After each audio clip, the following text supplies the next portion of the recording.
Pasko na naman at talaga naman kay tuli ng araw, kaya I'm sure madami na naman sa ating mga mamshis ang nag-iisip kung ano naman kaya ang masarap iluto ngayon darating na Pasko at bagong taon. Kaya naman for today's video, bibigyan ko kayo ng idea kung ano nga bang isa sa mga ulam na masarap ihanda ngayon darating na Pasko at bagong taon. So dito, nag-start na ako sa pag-isa ng mga aromatics. Ito yung sibuyas at bawang.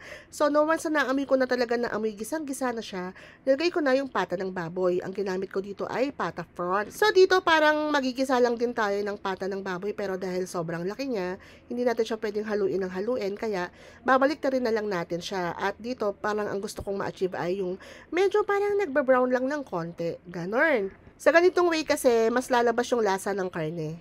Or pwede mo rin i-sear lang muna yung pata hanggang sa mag-brown bago ka mag-start mag-isa.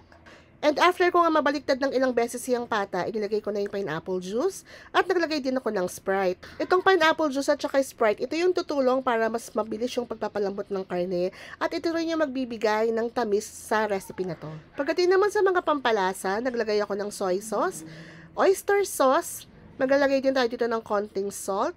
Naglagay na rin ako ng laurel, star anise at cinnamon bark para mas masarap. Naglagay din ako syempre ng pamintang durog. Dito ang ginawa ko yung pamintang buo, dinurog ko para mas malasa. And medyo ibibasting ko lang para na rin mahalo ko yung mga nilagay kong pampalasa.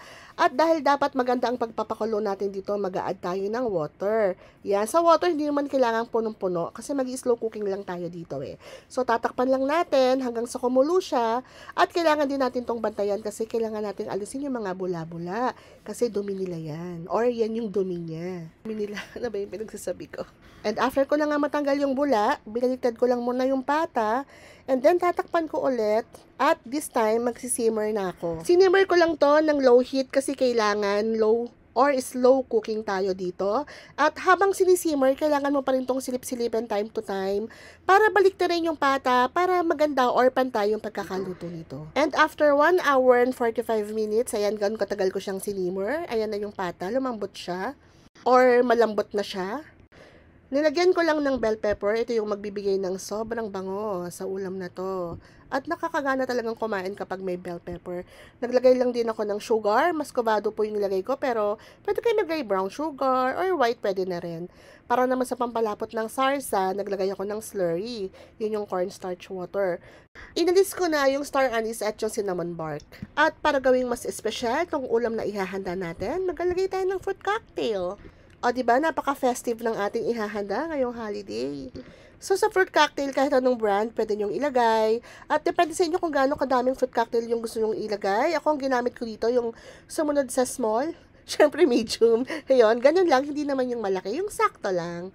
At syempre, ang pinaka-importante ay tikman natin yung niluluto natin para makapag-adjust tayo sa lasa. At ito na nga mga ka-cooks, luto na ang version ni Nana Cooks na pata hamonado. Medyo magastos nga lang pero okay lang dahil minsan ka lang naman gagastos, pag Pasko lang naman or bagong taon. Sana po ay nagustuhan niyo itong video share ko sa inyo today. At sana po ay lahat tayo ay magkaroon ng masaya at masaganang Pasko at bagong taon. Shout out po Alan Aldave Anasio, Rose Pacsono watching from UAE, Sonia Limoyco Morales Maring watching from San Jose, California, USA, and Mark Anthony Gagwis Ortega. Thank you for watching. Spread the love.